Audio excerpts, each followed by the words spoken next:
tal? Bienvenidos al programa Pensamiento Libre de la Universidad Iberoamericana Puebla. El día de hoy vamos a tratar el tema de educación para grupos marginados y tenemos el honor de tener como invitada a la psicóloga Doris Ruiz Galindo. De nuevo, bienvenidos y comenzamos.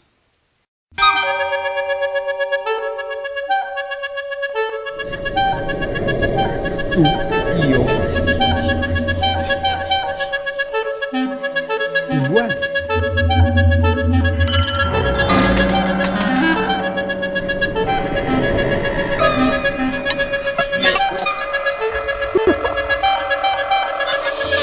Todos igual.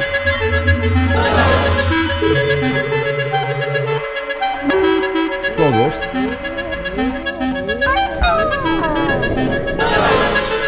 igual.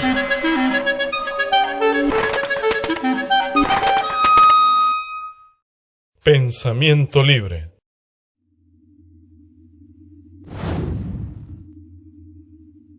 Bien, para iniciar nuestro programa, Doris, has colaborado por más de 20 años en la capacitación de promotores para la atención de niños y niñas con necesidades educativas especiales en zonas indígenas, así como en la formación de jóvenes interesados en brindar servicio a sus propias comunidades. ¿Cómo surge este interés en colaborar a mejorar las condiciones de vida de los sectores sociales menos favorecidos? Mira, soy una gente privilegiada. Tuve la oportunidad de tener la formación que quería. Soy de una familia donde no nos faltó nada, donde es más, teníamos todo lo que queríamos. Pero una familia donde crecí y me enseñaron que el dinero es un medio, no un fin. Desde que yo estaba en la secundaria empecé a trabajar en barriadas y vecindades que estaban al lado del colegio. Estudié en una escuela de religiosas. Y surgió en mí de alguna manera por las conversaciones con mi padre, que era la persona que decía que cada uno de nosotros teníamos que hacer algo por nuestro país. Esta idea de que cuando tienes mucho, tienes que dar mucho. Entonces empecé a trabajar. La primera escuela en la que trabajé, yo estaba en tercero de secundaria, primero de prepa, fue en una escuela de barrio que fundaron las religiosas. Después trabajé en una escuela de hijos de obreros, en lo que entonces empezaba a ser la zona comercial de Naucalpan. Y eso me fue metiendo cada vez más como a esta idea de que todos tenemos que trabajar en este país para que todos tengamos oportunidad. Ya, la oportunidad, cada quien hace con ella lo que puede, quiere o etcétera, pero no tiene que ser labor de uno, sino todos tenemos que contribuir a que todos tengan la oportunidad. Mi padre, antes de que yo entrara a la universidad, era muy amigo de los jesuitas y empezó el primer patronato que dio lugar a la primera universidad iberoamericana en México. Entonces yo no iba a estudiar en la Ibero, porque yo quería estudiar medicina, pero conocí a Óscar, mi marido. Él era y es 8 años más grande que yo y dije, bueno, no voy a esperar a que yo acabe la carrera de medicina, y hace 50 años no se acostumbraba a que las mujeres estudiáramos, y me metí a estudiar psicología a la Ibero. Entonces, fue un montón de cosas, o sea, del ideario de la universidad, del contacto con estas vecindades, lo que fue construyendo adentro de mí esta, vamos a decir, necesidad, esta voluntad, este gusto por trabajar para que otros tuvieran oportunidad. ¿Cómo relacionas tu formación como psicóloga en el trabajo que haces con los niños y los jóvenes? Sí. Bueno, estudié psicología porque era lo más cercano a medicina, pero conforme fui avanzando, a pesar de que me llamaba la atención la posibilidad de ser psicoterapeuta, me fui metiendo a lo que era la educación, o sea, el desarrollo de los procesos cognitivos para poder aprender.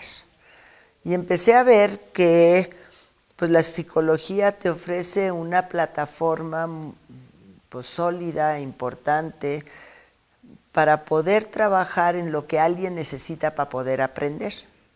Y de ahí pues me fui derecho. Entonces, no había en mi época especialidades, ni siquiera había maestrías. Entonces, lo que yo hice fue aplicar la psicología a la educación y más adelante hacer un centro que se dedicara a tener búsquedas en ese sentido. Ya. Habla sobre esta vinculación entre la educación y la psicología. Tu gran apuesta ha sido a promover el mejoramiento de la calidad de vida de las personas a través de la educación. ¿Por qué es importante la educación para mejorar estas condiciones de vida de grupos especialmente vulnerables? Bueno, yo tengo esta hipótesis. Cuando tú vas a trabajar en algo y quieres hacer un buen trabajo, necesitas herramientas. Las herramientas que tenemos para poder entender y transformar la realidad, las tenemos que aprender. ¿En dónde aprendemos? Bueno, el lugar ideal, institucionalizado es la escuela. También aprendemos en la casa, también aprendemos con los demás. Pero desgraciadamente hasta muy tarde he aprendido que no necesitan las escuelas, exactamente como las tenemos pensadas. Pero entonces la gente que no tiene oportunidad de ir a la escuela tiene pocas herramientas para desarrollarse, no tiene pocas capacidades. Capacidades tenemos todos y de una manera la potencialidad nacemos con ella por ser seres humanos. Sin embargo, es el medio ambiente y la interacción social la que hace que tu potencialidad pueda ser operativa. Y el lugar ideal para hacer eso, fuera de la casa y fuera de la comunidad, es la escuela. También en la comunidad, también en la casa, pero los docentes se forman especialmente para diseñar experiencias que construyan herramientas en las personas para que puedan no solo desarrollarse, sino yo diría, vivir una vida buena. Entonces, pues si tú juntas estas ideas, ¿qué es lo que necesita alguien para vivir una vida buena? Tener oportunidad de construir herramientas, de conocer caminos. Una educación de calidad debería de proporcionar eso. Y si lo proporcionas, estás proporcionando vida buena. Aparentemente muchos de los programas educativos existentes se han enfocado en estandarizar la currícula, ¿no? que se ofrece en el aula. ¿Qué tan importante es que estos programas o que existan programas enfocados a la realidad inmediata de las comunidades en donde se brinda este tipo de educación? Mira, yo creo que cualquier educación, sea en las comunidades marginadas, sea en medio de las ciudades, debería de responder a las necesidades de los grupos humanos para las que se diseña.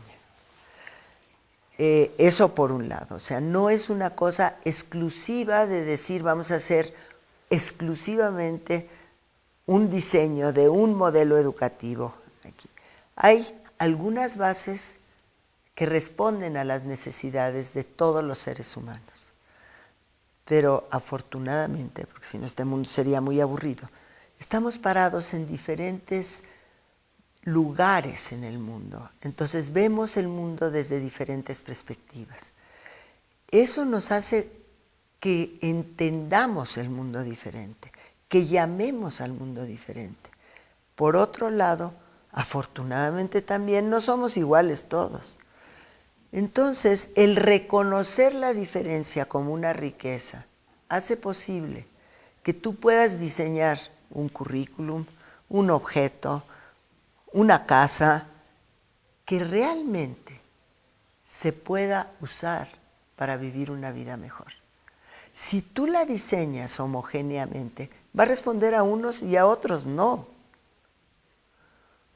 Entonces, sí siento que la educación no tiene que ser para, tiene que ser con. O sea, yo aprendí en el CESDER, en el Centro de Estudios para el Desarrollo Rural, que nos tenemos que sentar con la gente que está pidiendo la oportunidad.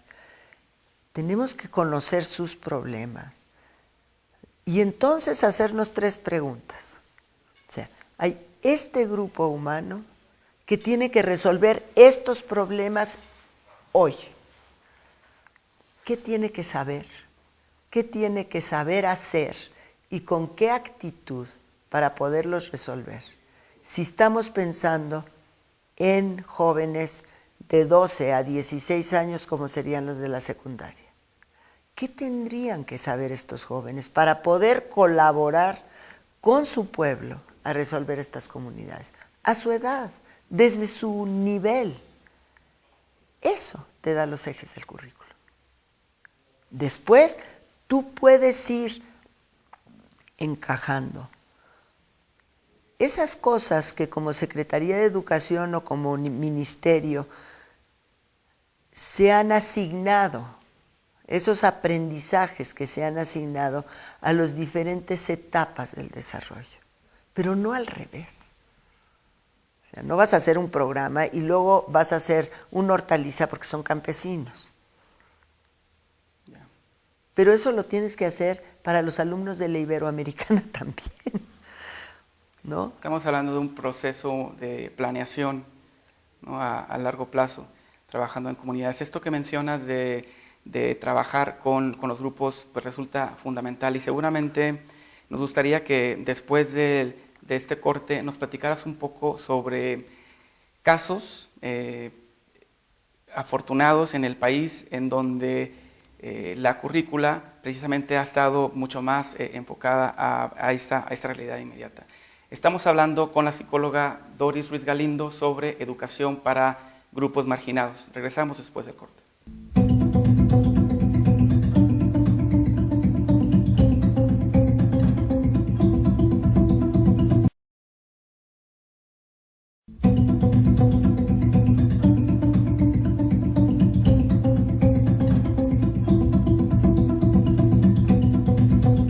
Bien, estamos hablando con la psicóloga Doris Ruiz Galindo acerca de educación para grupos marginados.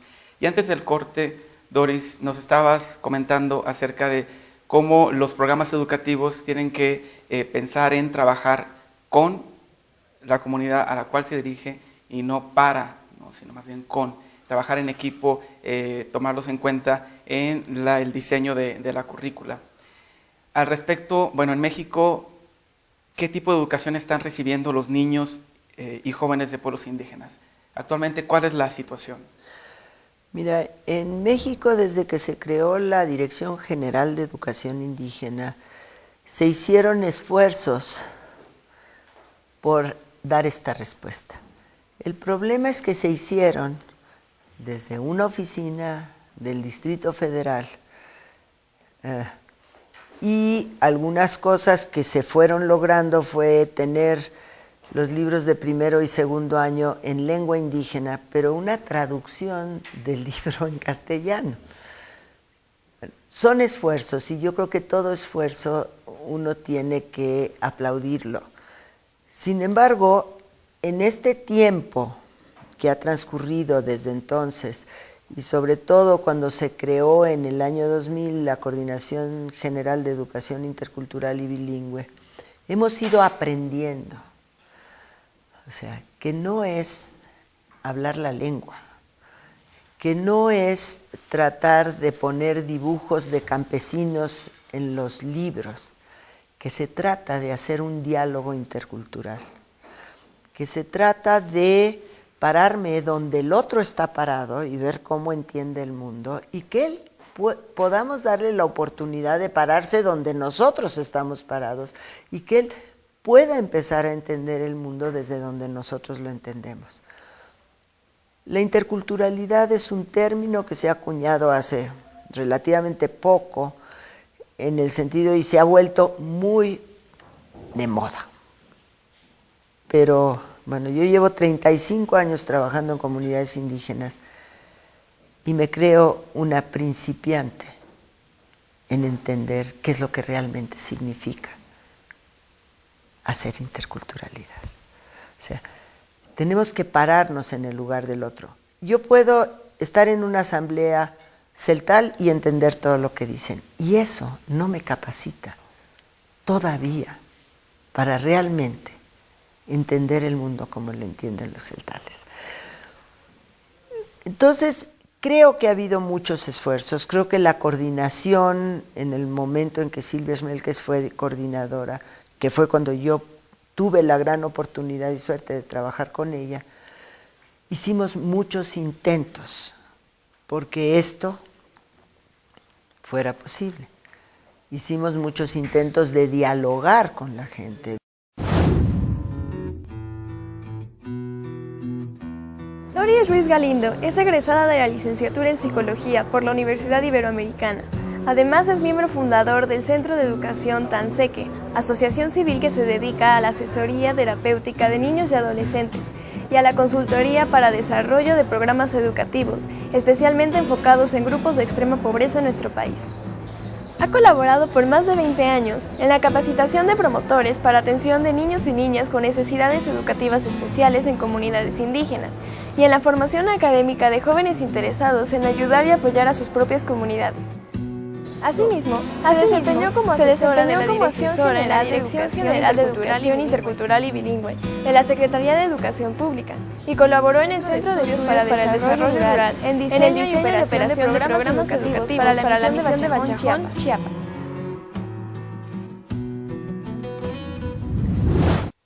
Bien, Doris, nos estabas comentando acerca de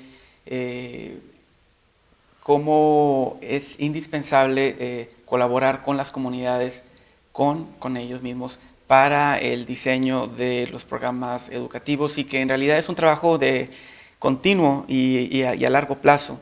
En tu experiencia trabajando con los grupos, ¿con qué frecuencia han tenido que estar reelaborando los programas y consultando a las comunidades? ¿Qué programas han sido pues exitosos o favorecidos a nivel nacional al contar con representantes de las comunidades en la elaboración de estos programas? Sí. Yo creo que esta respuesta me gustaría dividirla como en dos. Sí. O sea, hay un esfuerzo que se ha hecho por parte del gobierno federal al crear la coordinación de, como habíamos mencionado antes, y que se sigue haciendo. Acabo de contribuir yo para hacer un módulo para formación de maestros indígenas. Sin embargo, estas aproximaciones que han sido pues buenas en un sentido, no han llevado el peso o la voluntad política completa para hacer una verdadera reforma a nivel del acercamiento.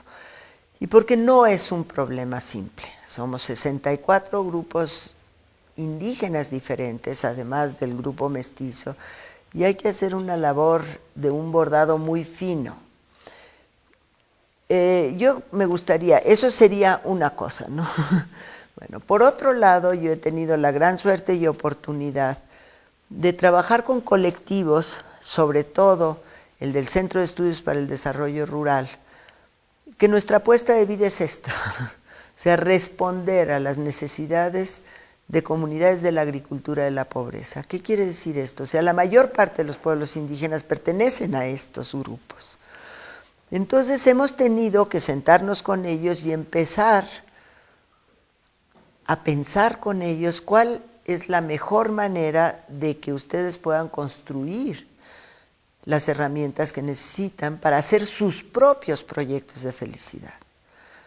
Y nuestro interés ahí era, por un lado, la educación, pero no la educación sola. Hoy en día no puedes pensar ninguna profesión aislada de los demás.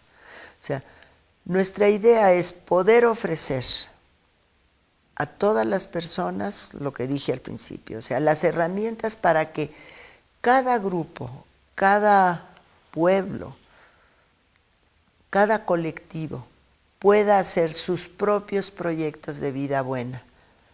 Y para eso necesitas de la educación, entre comillas, o sea, de un espacio que cree situaciones de aprendizaje para poder construir herramientas que me permitan hacer ese proyecto.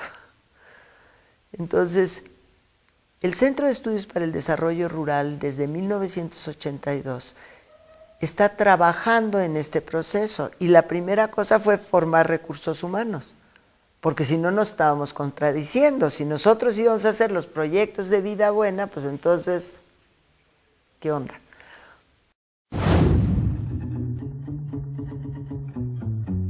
Javier Recio Oviedo es licenciado en Comunicación por la Universidad Iberoamericana Puebla y obtuvo la maestría en Administración de las Artes Visuales por la Universidad de Nueva York.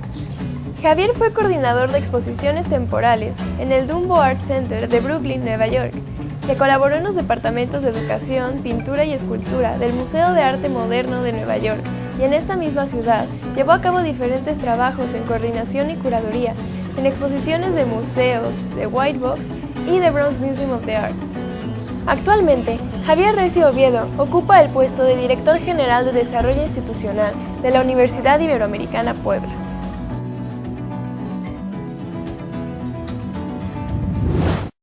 Entonces empezamos con una secundaria vinculada a la comunidad. Pero no son mis diseños, son los diseños de un colectivo de profesionales, pues que nos fuimos a la Sierra Norte de Puebla, que vivimos allá un tiempo y que nos dimos cuenta un poco con la gente de cómo. Y la primera cosa que nos dimos cuenta, tenemos que estar vinculados. O sea, ¿por qué hay una deserción tan grande en las secundarias en México? O había, porque ahora con otros mecanismos se ha ido disminuyendo. Porque ninguna familia de extrema pobreza puede darse el lujo de que sus adolescentes solo estudien. Y de que esos adolescentes, al salir de la escuela, ya no quieran trabajar en las labores del campo porque ellos están estudiando. Entonces tienes que crear un modelo educativo que te vincule con la comunidad, que haga posible que esos estudiantes, al mismo tiempo de estar estudiando, empiecen a resolver problemas en casa, que sepan hacer una letrina, que sepan calcular una melga para tener suficiente verdura, etcétera, etcétera, etcétera. Entonces tienes que hacer un diálogo entre esas necesidades y el currículum. Y no es tan difícil.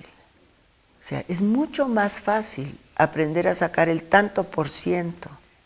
Cuando tú calculas, si yo siembro tantos granos de maíz, voy a tener tanta milpa, y entonces, ¿qué porcentaje me voy a comer?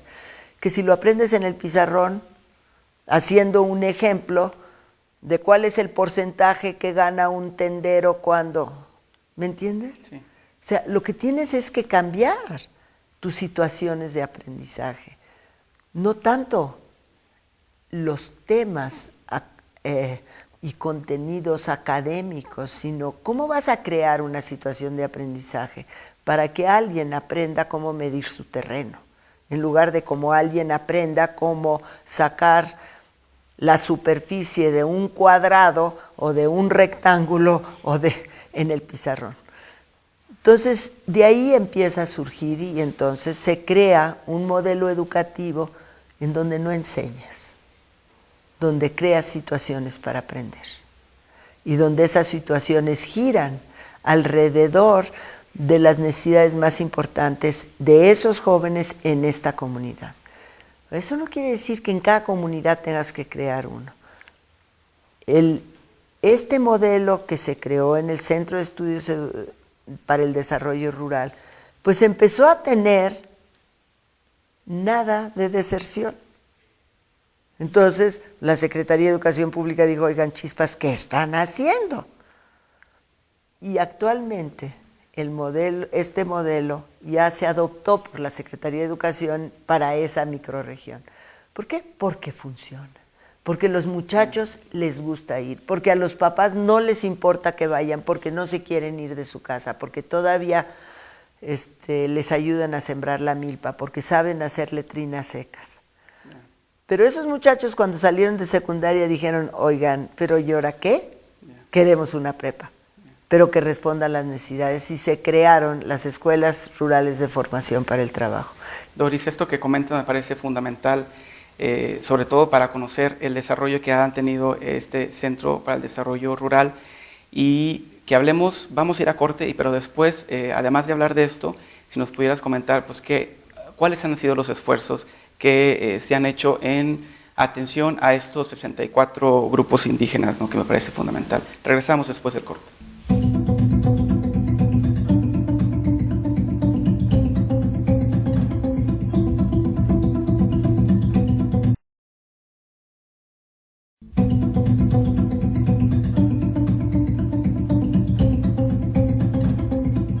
Estamos hablando con la psicóloga Doris Ruiz Galindo, y antes del corte comentábamos acerca de los programas educativos que en alguna medida han podido responder a las necesidades de distintas poblaciones.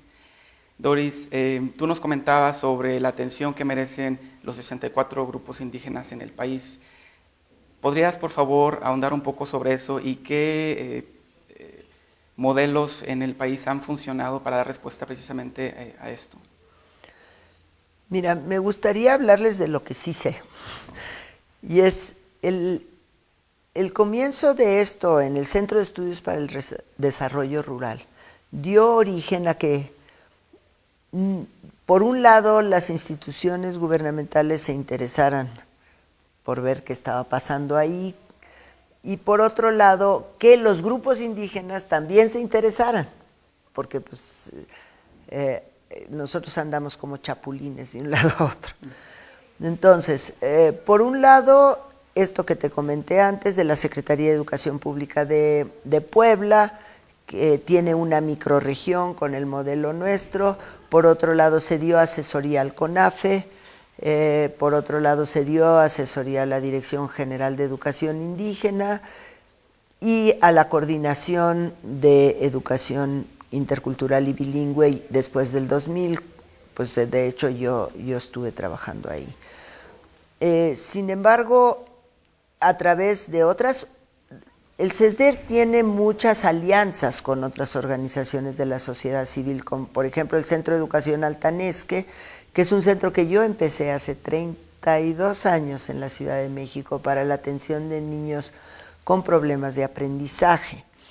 Entonces, esa organización, que si bien empezó para una atención de algo especial, ha ido transformándose en todo este tiempo y ahora pues tiene una variedad muy grande de menús. Pero algo, por ejemplo, que es un éxito y que yo le agradezco a la Ibero de Puebla, es que en este caminar con los modelos, pues nos dimos cuenta que había que atender a las comunidades indígenas también en este espacio o este nicho dentro de la educación.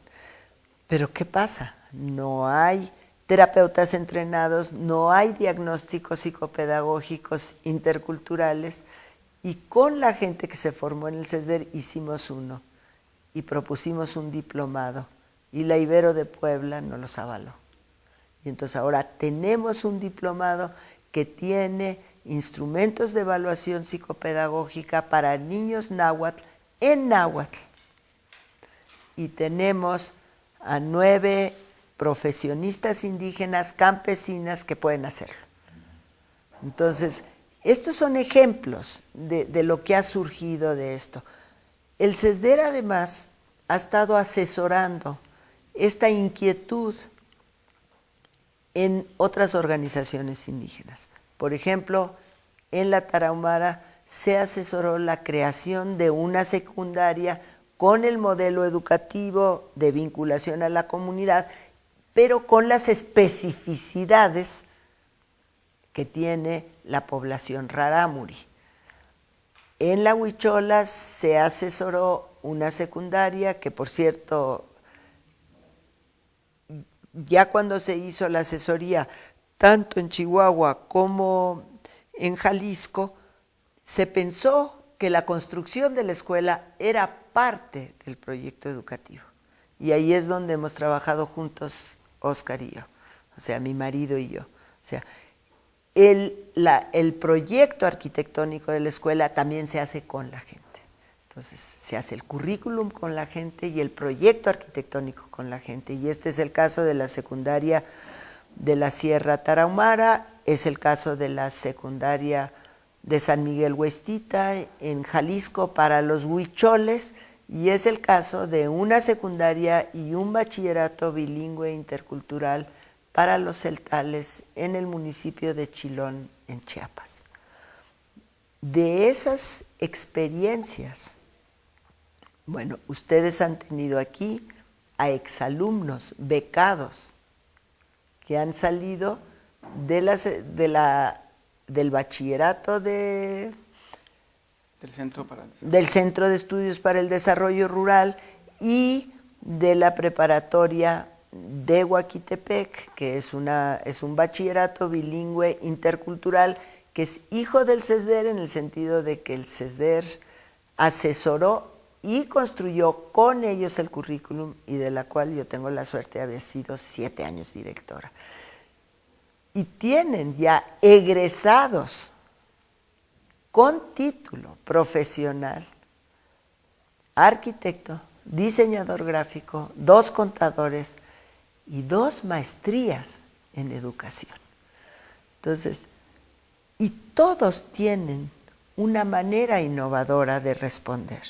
Por ejemplo, el bachillerato de Chiapas se dan clases 5 días cada 5 semanas, porque no tenían posibilidades los alumnos de dejar de apoyar a sus familias. Claro. Entonces, aprenden apoyando a sus familias. Las preparatorias del CESDER sí era escolarizada, pero en las mañanas trabajaban en una microempresa y en las tardes, a partir de lo que habían trabajado en la mañana, trabajaban sus contenidos académicos. O sea, los panaderos aprendían a hacer cálculo a través de medir la harina y la temperatura, etcétera, etcétera. Entonces, sí podemos decir que hay frutos. Y hay frutos de gente que ha salido de estos modelos, tiene las herramientas para poder ser parte de la Secretaría de Educación Pública y empezar a pedalear para que su pueblo pueda tener una respuesta más, digamos, pertinente a sus necesidades. Me interesa saber también si efectivamente han continuado no solamente a su vez en la capacitación de otros, sino también en el desarrollo de su propia comunidad desde distintos frentes. Mira, me da una alegría enorme poder decir que sí. Yo siempre he pensado que hay un caso en especial, por lo cual ya merece la vida a los 35 años que llevo ahí. O sea, yo conocí a un muchacho de 15 años que estuvo trabajando de albañil en la primera escuela que Óscar hizo en la Sierra Norte de Puebla. No hablaba castellano, vestía guarachi de llanta, calzón blanco. Se le cayó una viga en la cabeza y tuvimos que traerlo a la Ciudad de México, a neurología. Le tenía miedo a los coches, no quería cruzar la calle. Él ya fue director del Centro de Estudios para el Desarrollo Rural, tiene una licenciatura, está estudiando una maestría, tiene una camioneta, sus 2 hijos, ya su hija ya se graduó de veterinaria y su esposa tiene una licenciatura en educación y todos siguen siendo indígenas. Entonces, bueno, eso ya valió la pena. Pero sí podemos decir, no es el 100%, porque entonces no estaríamos hablando de diversidad. Claro. O sea, ellos tienen la opción de poder trabajar donde quieran y de hacer lo que quieran como cualquier profesionista, como tú o yo cuando salimos de la carrera.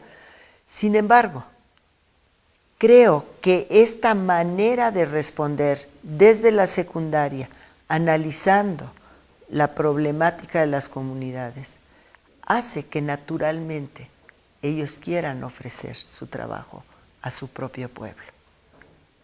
Entonces tenemos el caso del arquitecto que salió de aquí, que su tesis fue el parque de su comunidad.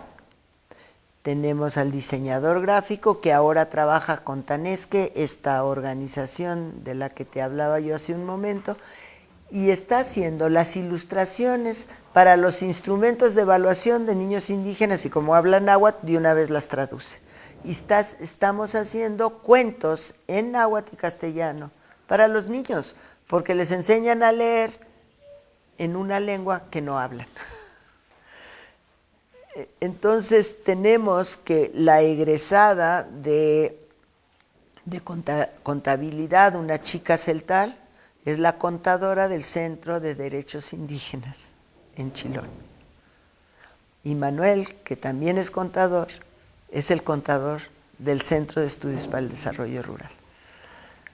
Entonces, pues me da una alegría enorme que no sea por ganar más dinero o por ganar menos dinero, sino porque hay algo, como dicen los celtales, que está en su corazón, que los invita a hacer estos proyectos de vida buena para sus propias comunidades. Y creo que eso tiene que ver con los espacios de formación que tuvieron, en donde ellos tuvieron oportunidad de analizar las causas y las consecuencias, y de que fuera creciendo dentro de su corazón la posibilidad de transformar su realidad. En parte ya te has adelantado en responderme otra pregunta, ¿no?, que tenía. La filosofía, tanto tuya como la de tu esposo Oscar, ha sido el de poner al servicio de las comunidades sus talentos. En ese sentido, nos hablaste ahorita cómo egresados de estos centros pues han colaborado como contadores, como administradores y demás. Solo si me podrías comentar en la cuestión productiva, ¿qué proyectos productivos han resultado de este trabajo colaborativo con ellos? Mira, yo siento que cuando tú ofreces herramientas para poder aprender, herramientas para poder analizar la realidad, herramientas para poder tener un pensamiento crítico y creativo, automáticamente, sobre todo en situaciones donde la economía es deficiente y digamos en zonas de agricultura de la pobreza, lo que empiezas a pensar son en maneras de resolver eso. Directamente, la única cosa que yo, desde donde yo trabajo, desde ese espacio hemos hecho, es producir materiales educativos. Digo, que son también productivos, pero que además pues, pueden tener un lugar en las salas comunitarias, etcétera, ¿no? Pero Oscar, por ejemplo, ha trabajado con muchas cooperativas, de carpinteros especialmente, ¿no? En donde el diseño que él hace sirve para que ellos puedan iniciar toda una capacitación de herramientas otra vez que les permitan elaborar los diseños de Oscar, pero también producir diseños propios de una mejor calidad. Entonces, las herramientas es lo que te proporciona la posibilidad de hacer un proyecto de calidad que pueda transformar tu realidad. Entonces, de lo que estamos hablando es de construir sujetos individuales y colectivos que tengan las competencias técnicas, políticas, cognitivas para hacer proyectos que transformen la realidad. Nosotros creemos que eso es una de las ideas que pueden erradicar la pobreza. Porque le estás dando las armas, no los mandas a la guerra sin fusil y no dependen de que otra gente les traiga las herramientas. Y entonces puede tener continuidad, puede ser sustentable. Sobre todo continuidad, ¿no? Para no depender de alguna instancia, para seguir produciendo y elaborando tanto diseños propios como otros en colaboración con Oscar, ¿no? ¿Y por qué decimos también herramientas técnicas y políticas? Porque ellos, con sus proyectos de vida buena, tienen que poder incidir en las políticas públicas. O sea, en los acuerdos de San Andrés, una de las peticiones más importantes, atendiendo un poco a tu pregunta de qué se ha hecho por los 64 pueblos indígenas, pues poco. ¿Por qué? Pues porque se aprobaron parcialmente. Una de las cosas que se hizo fue el INALI, o sea, ahora ya las lenguas indígenas tienen un lugar y un espacio dentro de la Constitución, pero necesitas muchísimo más que construir que eso, ¿no? Entonces, los niños indígenas tienen que poder saber que su lengua se puede ver en cuentos. A mí una de las cosas que me hicieron llorar es que cuando llevamos el primer cuento a una comunidad, un niño me dijo, ay maestra, yo no sabía que mi lengua se podía poner en cuentos tan bonitos. Sin embargo, ese mismo cuento, cuando lo llevé a un espacio urbano de la Ciudad de México, alguien me dijo, ¿y por qué gastas tanto si van para los indígenas? Bien, vamos a seguir con esta idea, Doris, y después del corte me gustaría que habláramos sobre un proyecto que tiene que ver con la atención y el trabajo con mujeres.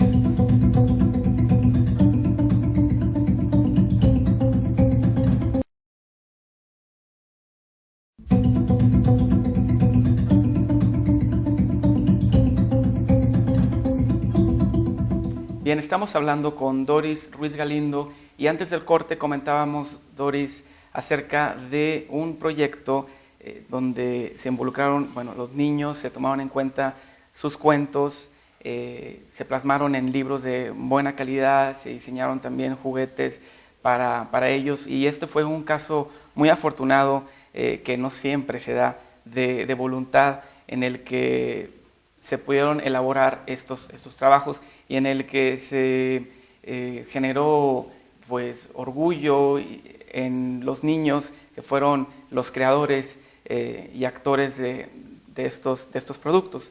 Cuéntanos qué tan importante es continuar con este tipo de trabajos y qué otras voluntades son necesarias para desarrollar proyectos como este que se pueden replicar pues, en otros grupos.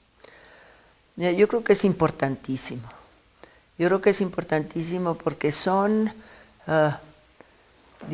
proyectos que tienden a fortalecer la identidad de los niños. O sea, yo hice un trabajo hace muchos años de cuál era una de las razones por el bajo desempeño escolar. Y el 98% de los niños me arrojaron unas respuestas de es porque yo soy indio, no puedo. Entonces, pueden, porque pudieron construir unas pirámides maravillosas y siguen con esa potencialidad. El gran problema de esto es el tener dinero para financiar estos proyectos. Yo he tenido la suerte de tener cerca de mí gente que nos ha apoyado, entre otros mis hijos, o sea, Carlos me ha hecho 2 videos para los niños, sobre los niños, que además les encantan, a los niños indígenas y a los no indígenas. Entonces, el que podamos hacer esto y difundamos entre todos los mexicanos que existen estos espacios, que son unos espacios maravillosos, de gente maravillosa, que no conocemos. O sea, hay muchísimos mexicanos que no saben que hay 64 lenguas, que no saben cómo se visten, que no saben qué hacen. Los niños, mis nietos que viven en la ciudad, bueno, ahora saben porque tienen una abuela como esta, pero en general no saben que existe esta diversidad tan rica, ¿no? Y es de veras un regalo el poder estar cerca de ella. Entonces, estas cosas se obtienen financiamientos pequeños por parte del gobierno a través de coinversiones con Indesol, y otros nos los ha financiado la Embajada de Finlandia, pero pues por la crisis, etcétera, etcétera, las financiadoras europeas y de norteamericanas han bajado mucho la posibilidad de acercar recursos, etcétera. Entonces, pero yo siento que además del dinero, necesitamos que la sociedad civil se involucre, que le interese, que pueda comprar juguetes o juegos o libros donde aparezcan niños indígenas para sus hijos, para que visibilicemos estas diferencias, inclusive estas diferencias económicas, y podamos juntos encontrar soluciones. O sea, no es que el gobierno lo solucione, no es que la sociedad civil, que somos medio chiflados y nos vamos a estas comunidades. No, es que todos tenemos que hacer que todos puedan hacer sus propios proyectos de felicidad. Yeah. Hablando sobre esta situación de concientización y de recuperar la identidad de distintos grupos, mencionabas el de los niños. También sé que colaboraste de alguna forma con un proyecto titulado Cuadernos para Comadrear, que tenía como apuesta una pedagogía para recuperar la historia y la identidad de distintos pueblos. ¿Cómo es que a través de la conversación entre comadres se puede recuperar la historia y la identidad de un grupo? Este proyecto es fantástico. Lo crearon unas comadres Sí. del Centro de Derechos Humanos que se llama Indignación, que está en Mérida, bueno, cerca de Mérida, Yucatán, en una comunidad maya. Siento que fue un esfuerzo verdaderamente fantástico, porque yo creo que no podemos olvidar nuestra historia y que el recuperar nuestra raíz es recuperar fuerzas, energías y aprendizajes que nos permiten proyectarnos para adelante. En Mérida y en todos los lugares donde hace calor, porque también en Veracruz muchas veces, etcétera, las familias, pero especialmente las mujeres, ponen sus sillas afuera de su casa y comadrean. ¿Comadrear qué es? Platicar, narrar mi historia para que otra la escuche. Eso automáticamente hace que ese espacio se convierta no solamente en un espacio agradable, divertido, de información, de comunicación, sino en un espacio terapéutico. ¿Qué quiero decir con terapéutico? Yo me voy construyendo una autoestima porque mi comadre se interesa por lo que yo le estoy platicando y yo me intereso por lo que ella me está platicando. Y este libro de Comadreando fue hecho con la intención de que las comadres de muchos lugares conocieran la vida, la historia de esfuerzos, de éxitos y de fracasos de mujeres que han sido significativas para sus pueblos. ¿Hubo espacio para compadres? En este caso había puras historias de comadres, pero el chiste no es comadrear solo con las comadres, sino escuchar la voz de los compadres. El problema es que a las mujeres, no solamente en este país, sino en el mundo, pues les quitaron la voz hace muchos años y ahora apenas la estamos recuperando. Perfecto. Bien, algo más que quisieras agregar, Doris, no sé, que nos platicaras muy brevemente, estamos a punto de cerrar el programa. ¿Qué planes tienes para los próximos años? Sé que estás colaborando activamente en Chiapas en una preparatoria, sigues con el Centro de Estudios para el Desarrollo Rural. ¿Qué otros proyectos estás ahora encaminando? Pues mira, les voy a decir rapidísimo. La preparatoria ya no estoy en Chiapas, pero ahora estamos haciendo 3 diplomados para profesionalizar a la gente que ha sido capacitada por la misión por muchos años. Un diplomado para los cuidadores de la tierra, que esperamos que florezca en una licenciatura de agroecología, un diplomado para los promotores de salud, que esperamos que florezca en una licenciatura para promover la salud, no de medicina, pero sino para promover la salud, y un diplomado en sistema jurídico celtal, que acerque los usos y costumbres a la manera celtal de resolver conflictos. Eso es lo que estoy haciendo en Chiapas, voy una semana cada mes. En el Centro de Estudios para el Desarrollo Rural sigo trabajando en la licenciatura, doy clases y doy clases en la maestría y sigo apoyando e impulsando ideas para seguir trabajando con los niños. Ando como chapulín, pero ahora no crean, uno dice ya cuando los hijos se casan es más fácil, sí, pero ahora tengo 8 nietos y no quiero que les digan que no tienen abuela. Entonces, pues de vez en cuando estoy con mis nietos y ahorita voy a empezar a trabajar en una campaña para prevenir el viaje en solitario de niños migrantes. Bien. A principios de este año, entre enero y ahorita, han repatriado 17,000 niños y niñas menores de 16 años. Bien. Y esos nada más son los que repatriaron, no es los que captaron las redes de trata de personas, ni los que murieron, ni los que lograron pasar. Ese es otro problema. Te agradezco mucho a nombre de todos que hayas participado en este programa, en hacer visible, en hacer patente esta necesidad de reconocimiento a tantos grupos indígenas y sociales, y a reconocer, por supuesto, la diversidad. No solamente se trata de cuestiones educativas, sino se trata también de cambiar nuestra actitud hacia esta gran diversidad que tenemos en nuestro país, diversidad cultural. Gracias de nuevo, Doris, por acompañarnos. Y a ustedes los invitamos a que nos sigan en el próximo programa de Pensamiento Libre de la Universidad Iberoamericana. Muchas gracias.